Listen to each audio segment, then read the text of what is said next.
Hi Eva, how are you doing? Hi, lovely to meet you, Sophie. Are you in UK then? I am, yes, I am.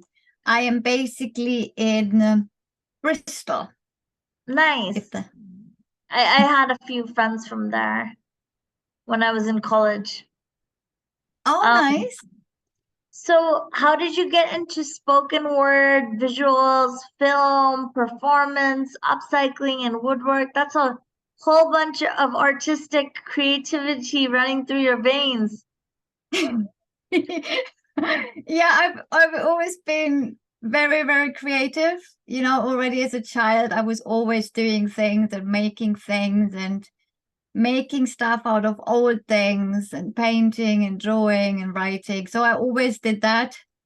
Uh-huh. Um, and it's always been an important way for me to Ex process stuff, you yeah. know. And I've realized like sometimes it's taken me like 20 years, to realize why I've painted something or drawn something, you know, like like So a, how a would you painting that didn't process make sense to me, everything? and then Yeah. suddenly, oh wow, now I get it. So there's always something, it's interesting with art, isn't it? We tend to process things that tend to Yeah, in a sometimes be different deeper way. than what we currently know about ourselves. Yeah. So, I mean, how did your styles change over the years to capture that expression? Um, well, it was interesting because my passion is the expression of the oneness of all of life through the heart. And Uh-huh. that has, interestingly enough, been always my theme without realizing. So even as a teenager, I was making drawings about oneness and drawings about separation, so it was very much a theme without me realizing that that was my life's theme, so to speak. So you're really big into healing. Into healing. Yeah, into healing through your art. He not only healing yourself, but healing everyone you meet. Yes, that does seem to be the case. It's definitely first a self-healing process and understanding more and more, um, who I really am, and also understanding how beliefs in separation are just so prominent in our culture, and how we are conditioned into them for like generations and generations and generations.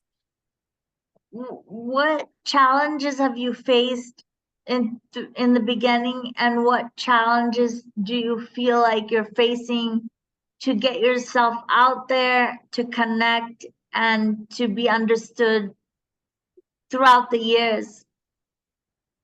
Oh yeah, this is a really good question. So at the very beginning, I was in a spiritual community, and I felt at the time that even though it was a community that was very much based around a teaching saying that in reality there is no separation, Uh-huh. um, my approach to exploring that wasn't understood within that community. But also because I'm an artist because I studied performance art and visual art, but Uh-huh. also in the art world, this whole subject was at the time a great taboo. No one wanted to touch this type of exploration. It was like, oh my god, no, no, no. Yeah, like if you're into healing, like it was like misunderstood why you're doing art. Yes, like for instance, I was working with poetry that was very that is very profoundly non-dual. Yeah, And it is very, very beautiful, but it is also challenging, right? Because yeah, in some ways it's extremely attractive, but in other ways it challenges every part in us that is not feeling that is real, right? yeah. Yeah.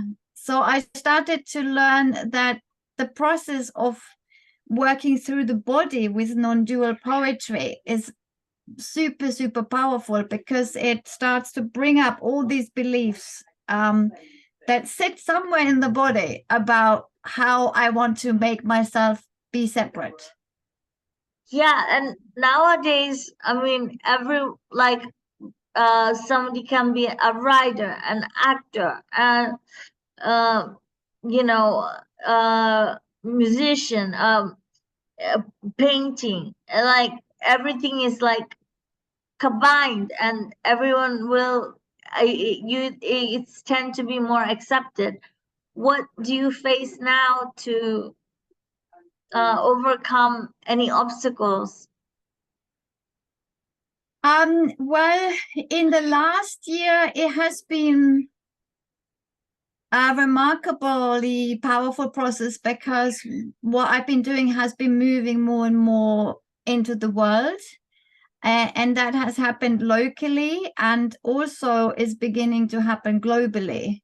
So I'm starting to feel that more and more people resonate with what I offer, which I'm really, You're more really happy accepted. about. Yeah, it must be a relief. Like you can breathe in Yeah. deep and just kind of let it go for a minute. Yeah, it's wonderful. I'm really happy. There's one particular challenge I face. Like, I have been writing in a very in-depth course, Ah, which keeps like evolving, because I have had a group of trial students exploring it with me, and it's only just publicly become available to buy online. so do you teach classes that are available, you're saying? Yeah, so it's an online study course, but you can also do it with one-to-one sessions, and later on within a group context, you can study it as well. Do you want to drop your links? Yeah, definitely. Shall I put it in the chat? Yeah, put it in the chat. Okay.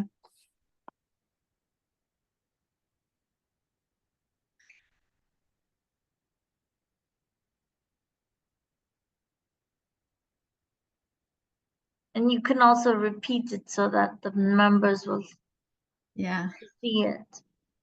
That's great. Yeah, great. Thank you. And the greatest challenge I face at the moment is there's some very particular process that I know occurs in this type of oneness, embodied oneness work, which is that we will be very drawn. People tend to be very drawn into it because it is very ecstatic, it is very alive, and it is very, very beautiful to be in that quality of no separation, right? And especially with other people. Right. But at some point, we'll have these things bubbling up, these self-protective mechanisms come up. And some of them will try to pretend that they are the real deal. Right. They go like, they go like, no, I am the truth now. I am the truth, and I know everything better. And I'm like, they go like this. And they are very, very tricky, because they are so convinced of themselves, whilst they're clearly not. Include everyone in that same process, and they'll learn more about themselves and about the other person.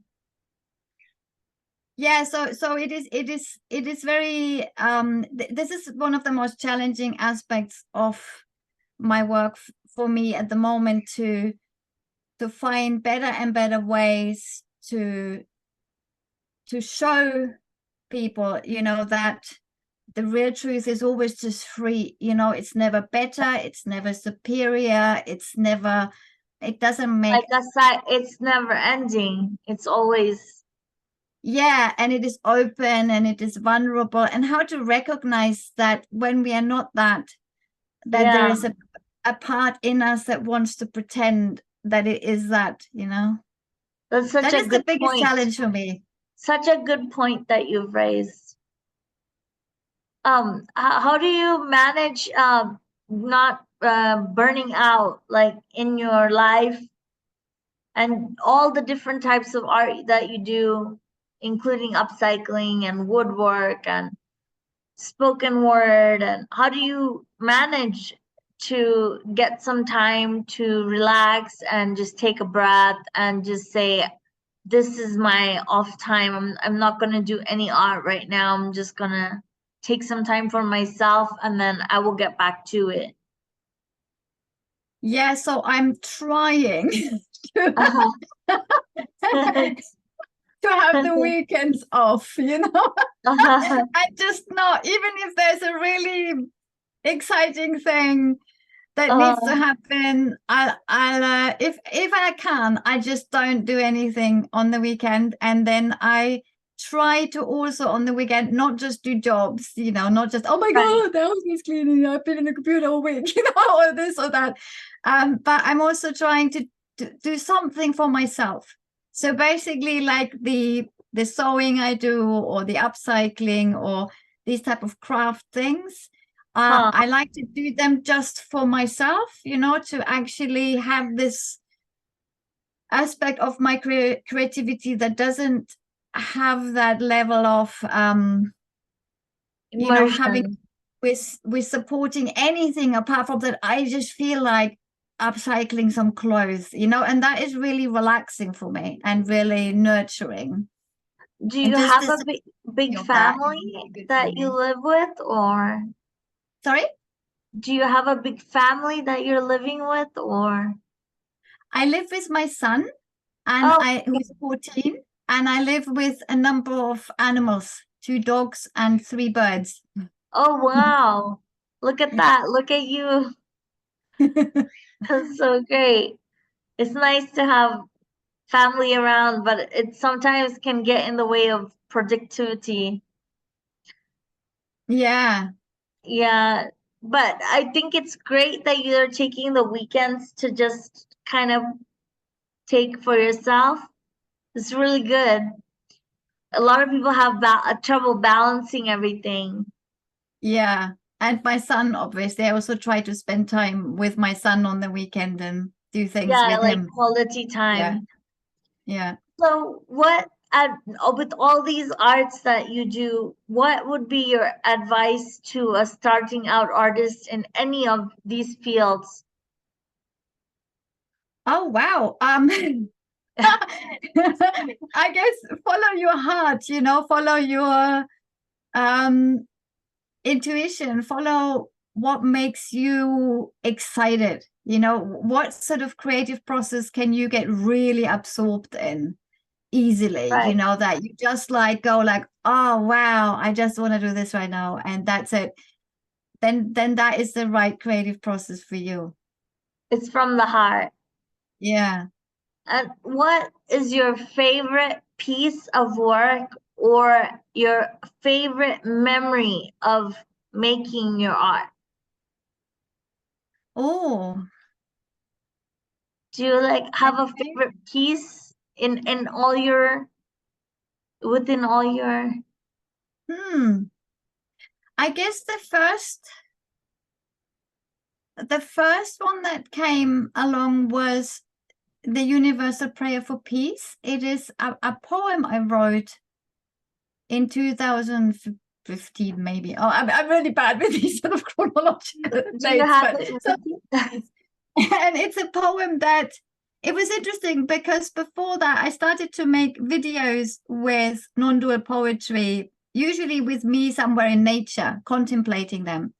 And when I wrote this poem, I felt this poem is somehow bigger than what I normally do, and I felt it needs loads of people. It can't be just me, you know. Uh-huh. And so the first time I worked with this, it was that I did a global call out for people to just read it, and if they want to send me anything like a line Feedback. in a video clip that they're speaking, or any creative interpretation. Yeah. I ended up making a film from that, which then was shown in the Global Peace Film Festival. Oh wow. Yeah. Look at And you.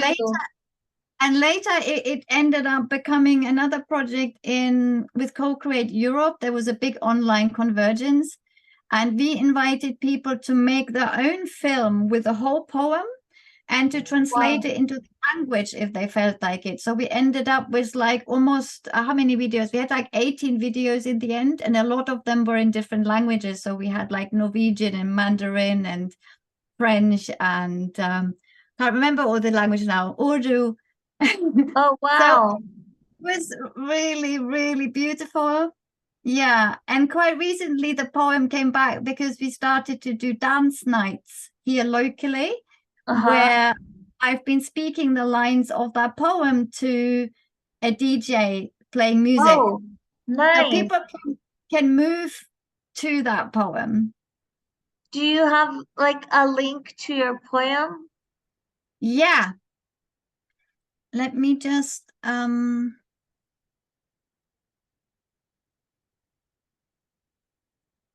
I think you need to go into, I hope it is this one. There are so many things on there now that sometimes it becomes like a tree. My website is like a tree, you know, it's all these branches and then things branch up there and I'm going like, oh, this tree, where did it start? Where did it go? So I hope it is this one, but I think this will take you to the, yeah, I think so. The And One if, Heart Global? yeah, if not, I will make sure it does that in a minute. Yeah, because we can always podcast again when, you know, and then at the end of the year or something to put out other links that you have made or other other products you have made or other poems you have done to for you to maybe read it so that people can hear it or on the podcast as well. Oh yeah, brilliantly. I could potentially read it. Would you like me to read it now? Yeah, sure, that would be wonderful. I wonder if I happen to have a copy here. No, I don't actually, because I've just taken it. I normally have one here, but I have taken it to the event on Friday. Oh, that's okay. So That's okay. I We don't have it here can right do it on now. the next podcast Yeah. because that would be so lovely. You'll have to read my poem too. I wrote this one poem just recently and last year, and it got turned into a song, and I was really, Oh really wow. proud of myself. Can you put the link down How for do you that as do well? that, by the way? You I go have, in the chat. okay, hold on. I have to. I don't have the exact link just right now. Just give me a second. Okay, fine.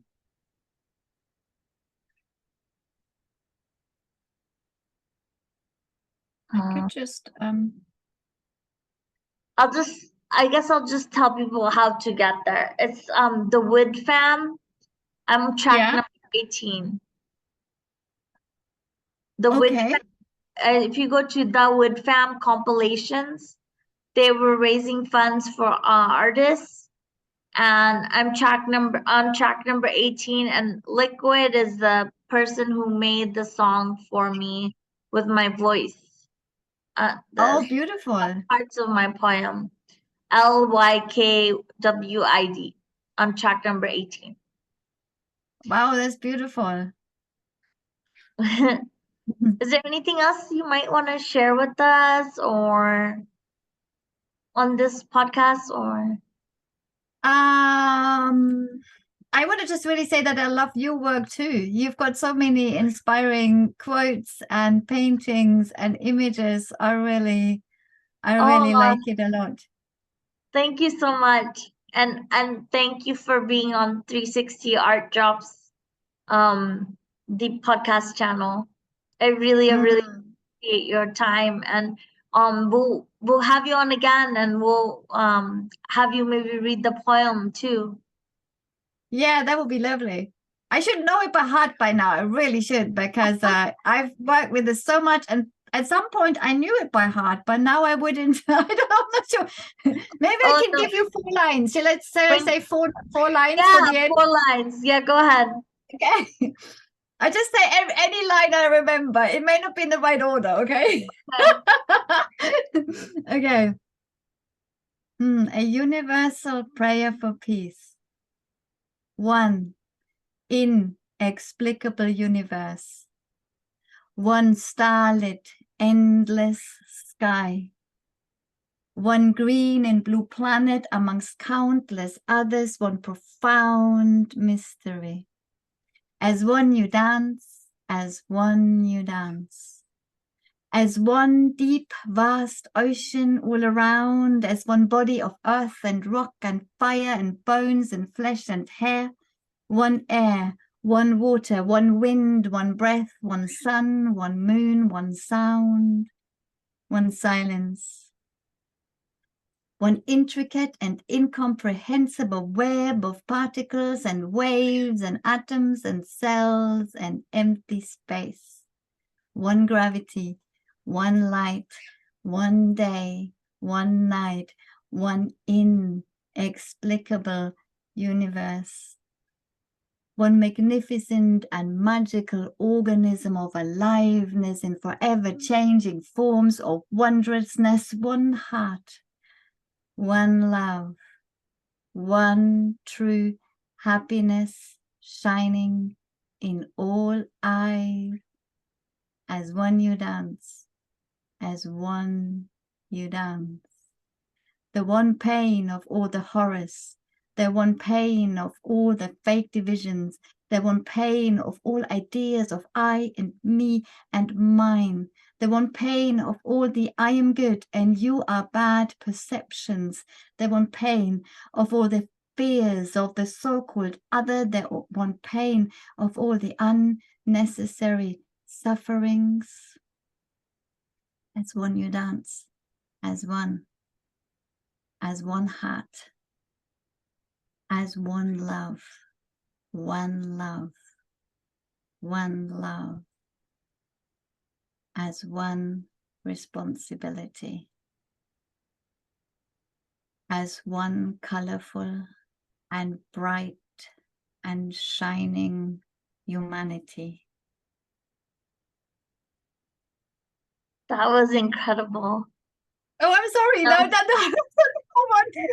I Oh, knew is in that- my heart. Actually, I was just.